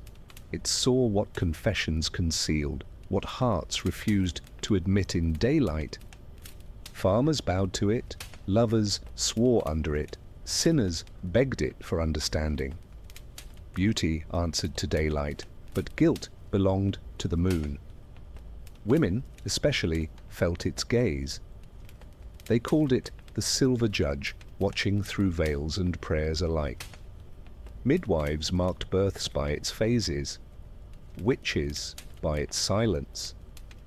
The moon remembers everything, they said, and they weren't wrong. It remembered each face illuminated by envy or grace, each moment someone mistook attraction for power. Under moonlight, truth lost its polish but kept its shape. One woman, a noble's daughter, used to walk the fields barefoot whenever the moon was full.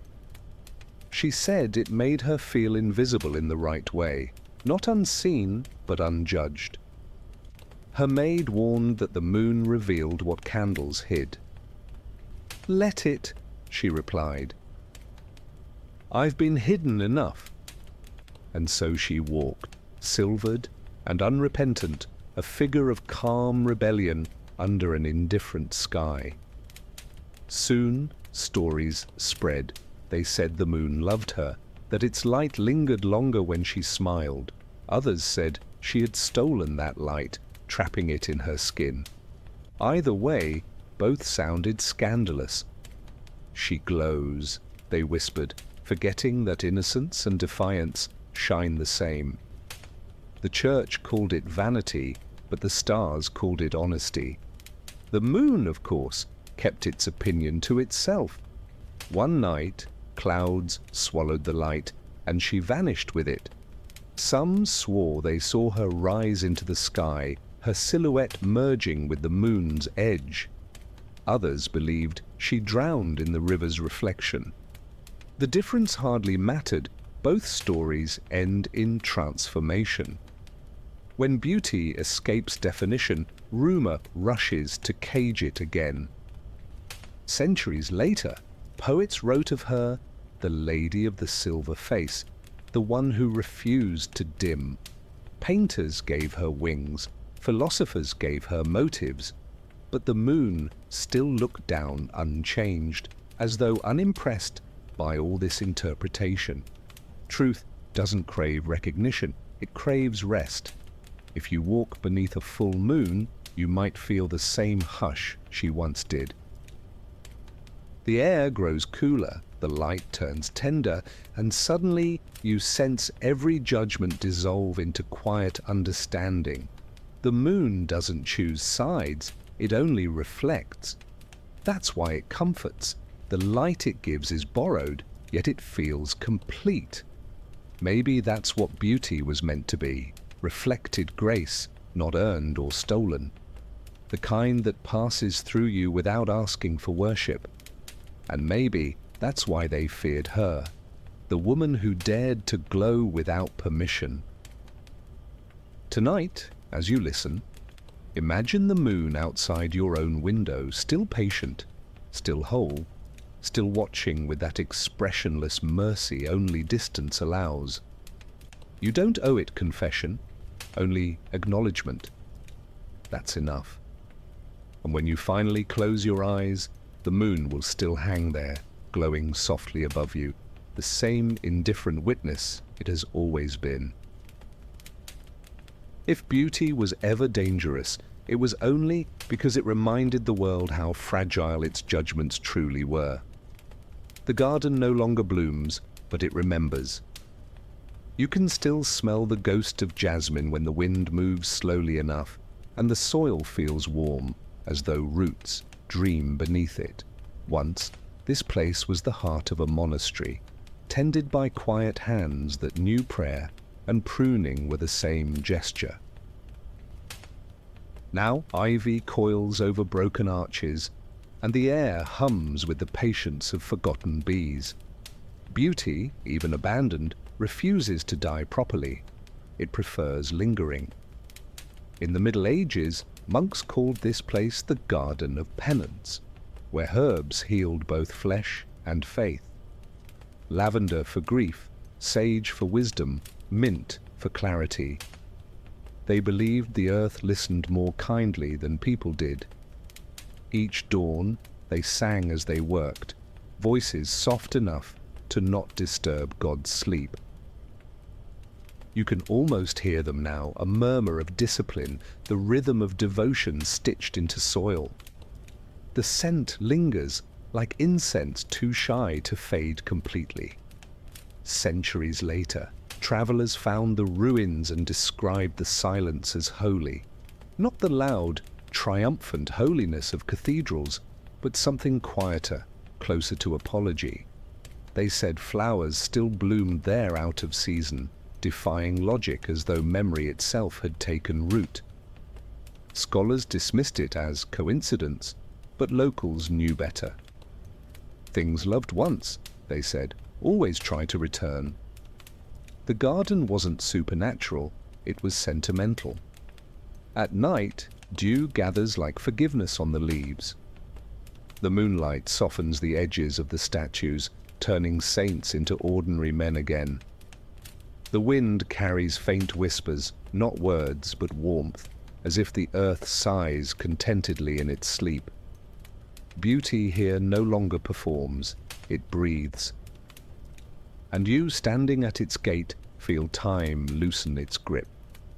Every ruin hums if you listen softly enough. In one corner, near the wall, an ancient sundial tilts under moss.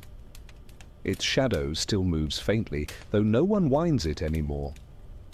That's how devotion works, slow, unobserved, but stubborn. You can trace your fingers across its stone face and feel grooves carved by centuries of touch. The marks are shallow but eternal, like gratitude written by hands that never expected to be remembered. Sometimes, travelers leave offerings, coins, feathers, bits of poetry tucked into the roots. None of it is asked for, but the garden accepts everything. Acceptance is its final form of beauty. Even neglect feels sacred here because it means something once mattered deeply enough to be missed. You breathe in the stillness, and it feels like permission to rest.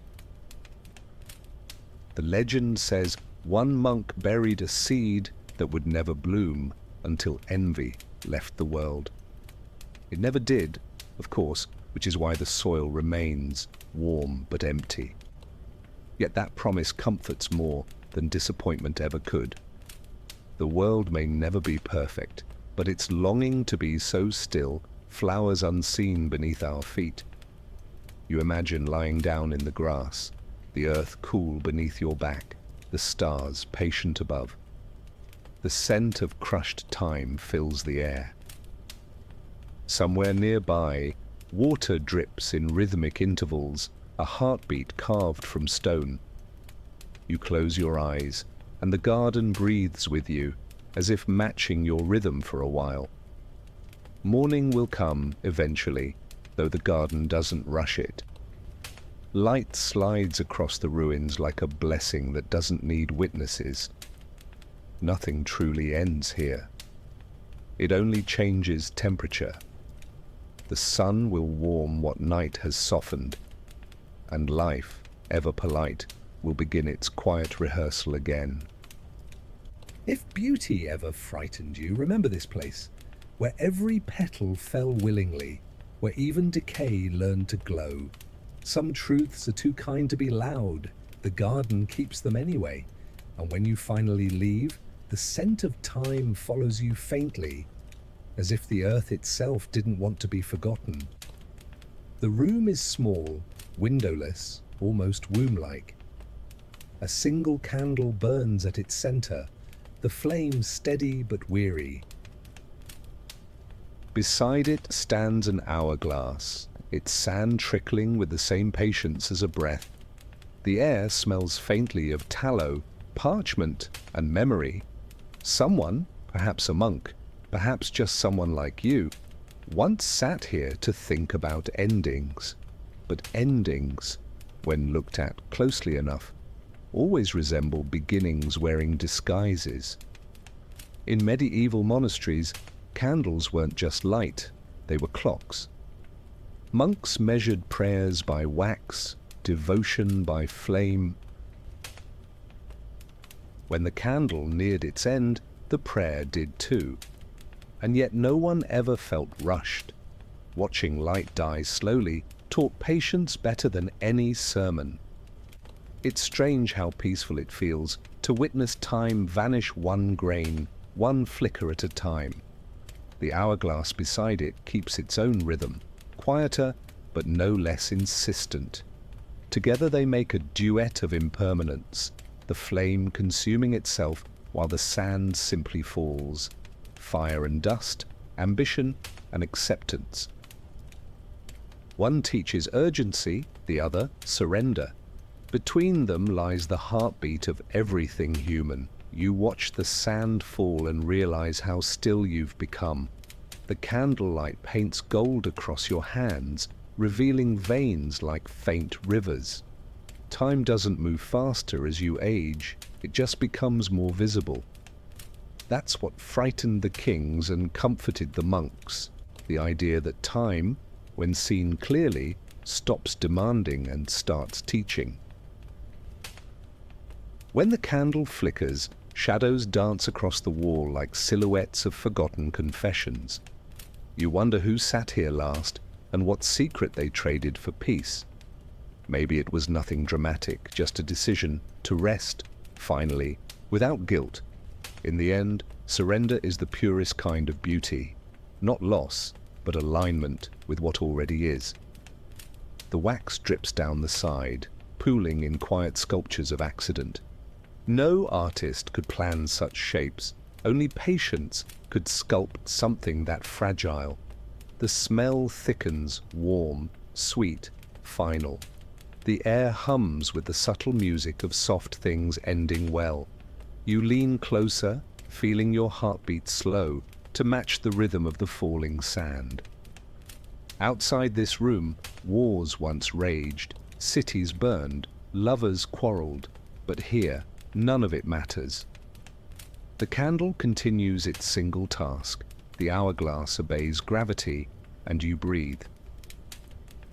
Even in chaos, there's always one corner of the world this still. History survives because someone kept a flame lit long enough for another to notice. Soon, the last grain will fall, the last ember fade. But you realize it doesn't matter whether the candle dies or the sand runs out. What matters is that you watched. Attention itself is devotion. Observation transforms time into tenderness. That's all prayer ever wanted to be. In the end, the room grows darker, not sadder. The warmth remains even after the light is gone. That's how presence works. It lingers slightly past reason. You sit in that darkness a while longer, not because you fear it, but because it finally feels honest. And then, somewhere in the distance, another candle is lit, perhaps by someone else, perhaps by you, later, remembering this silence. That's how light travels, not through conquest, but continuity. And so the flame becomes the hourglass, and the hourglass becomes you, patient, luminous, and unafraid of ending. The hall smells of dust and oil, the kind that softens colors over centuries. A single portrait hangs crooked on the wall, its frame cracked, its subject half forgotten. Candlelight slides across the varnish, revealing a woman who looks both alive and not. Her eyes follow you, not maliciously, just out of habit. She has been waiting too long to be remembered correctly. The air feels thick, not haunted, but heavy with patience. Beauty preserved too long begins to look like endurance. The painter who created her vanished before finishing his commission. Some say he fell ill, others that he fled the city to escape envy. Yet every brushstroke still breathes. Every shade of light feels deliberate. He must have loved her a little, or maybe loved the act of seeing. Either way, the portrait carries both devotion and exhaustion. The two emotions age the same. Visitors to the manor used to bow when passing the painting, uncertain whether it was respect or superstition. Servants claimed her expression changed with the weather, sorrow in rain, amusement in thunder. The Lord dismissed it as nonsense, but he too avoided meeting her gaze for too long. Even in silence, admiration feels like confession. That's the curse of portraits. They show us looking back. As years folded into centuries, the woman's name disappeared from records, replaced only by the phrase, the unfading lady. No one knew if she was noble, saint, or scandal. All that remained was her calm defiance against time. Her beauty never dulled, it merely adjusted its hue, the way candlelight shifts but never surrenders. Painters tried to copy her expression and failed.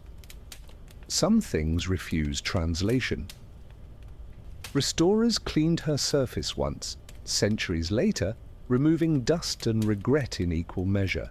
Beneath the grime, they found a small inscription hidden in the paint, seen truly once. That was all. The curator assumed it was the artist's note, but perhaps it was hers. The line between muse and maker always blurs where love hides quietly. When the museum closes each night, security guards swear the air around the portrait warms slightly, as though the woman exhales. They say the candles nearby never smoke. Even electricity seems gentler in her presence. Some call it haunting, others call it gratitude. Maybe they're the same. What we linger over eventually lingers over us. Looking closer, you realize her expression isn't pride, it's relief. To have survived so many eyes, so many opinions, and still remain unbroken. Immortality, after all, is just endurance, practiced gracefully. She didn't outlive her painter out of vengeance, but simply because she didn't know how to stop being beautiful. If you were to touch the canvas, you'd feel the faint ridges of brushstrokes like the pulse of someone sleeping lightly. It's strange how stillness hums when love once passed through it. The air around her vibrates with gentleness, as though she forgave everyone for misunderstanding her. Every century invents new sins for beauty and new excuses for worship. Yet she waits, timeless, patient, smiling that same faint smile, neither invitation nor refusal.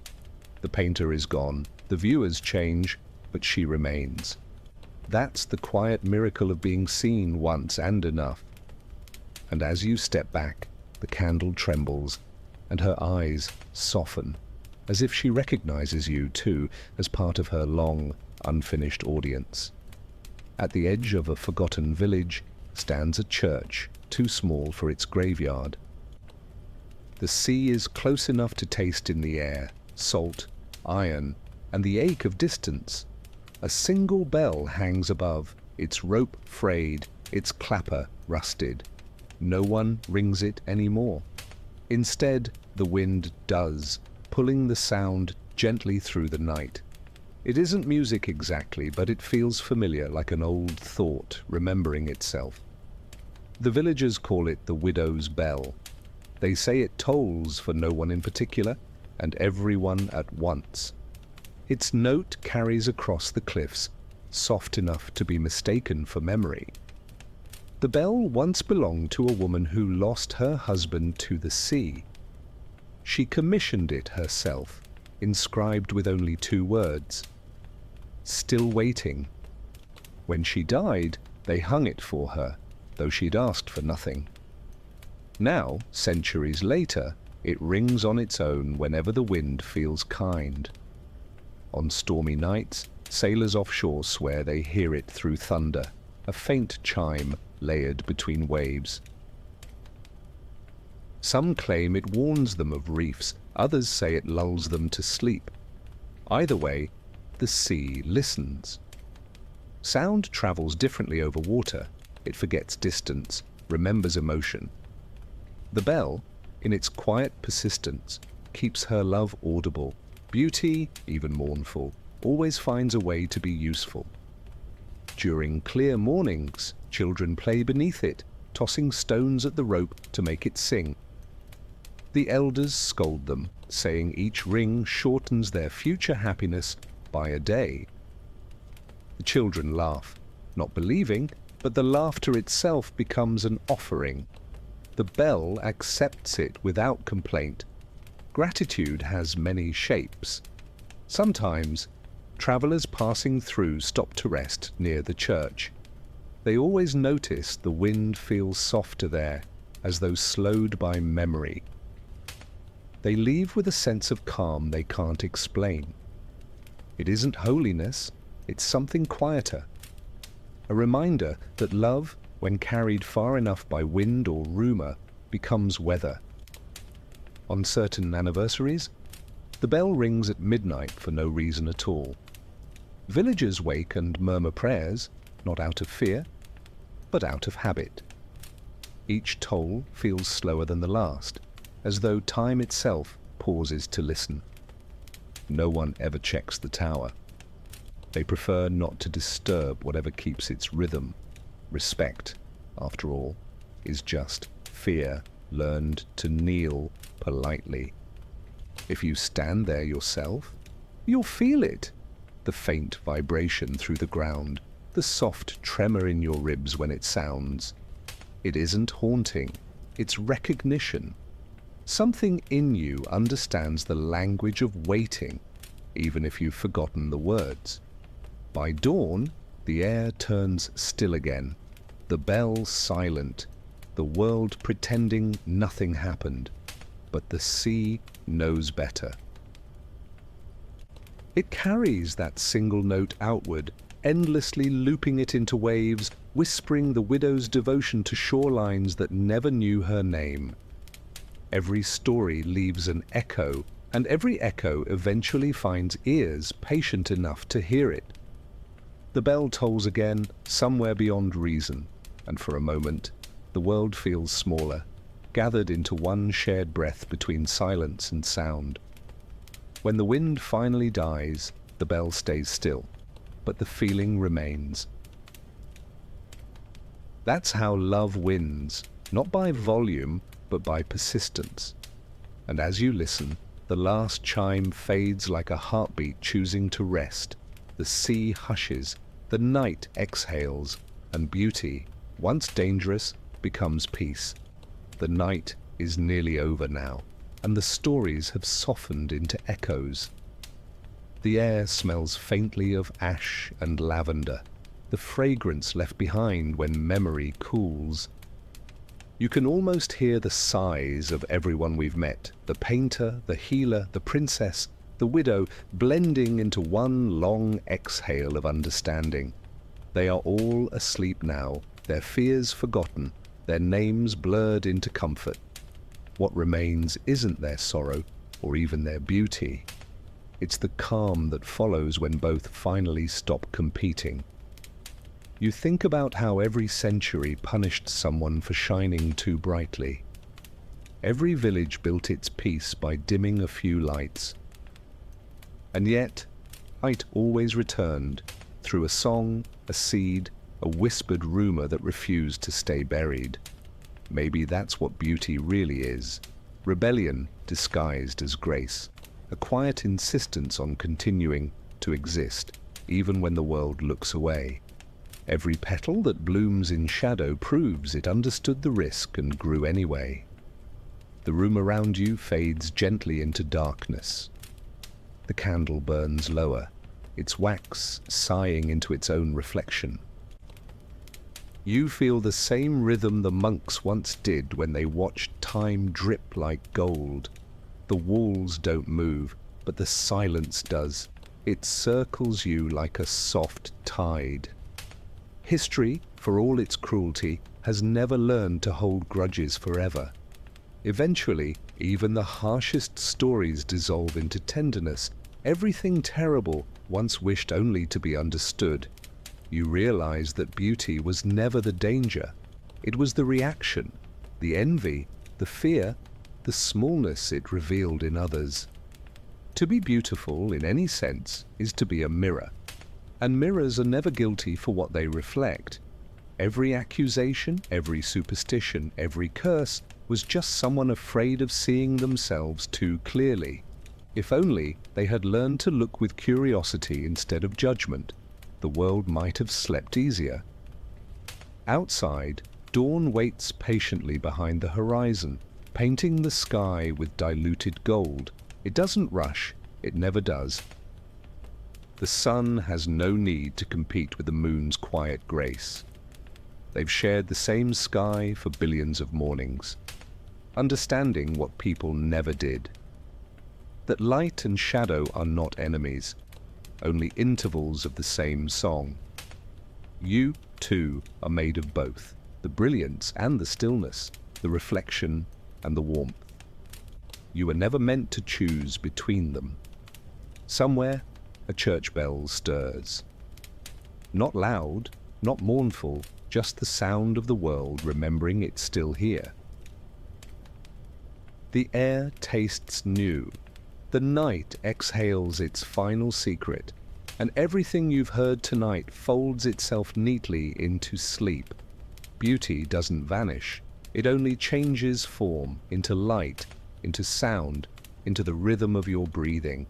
History may be finished speaking, but wonder never is. It lingers in you now, gentle, forgiving, alive. And as your eyes close, you feel the stories settle quietly in your chest, like dust finding home on old wood. The saints, the witches, the forgotten lovers, they rest with you at peace for the first time.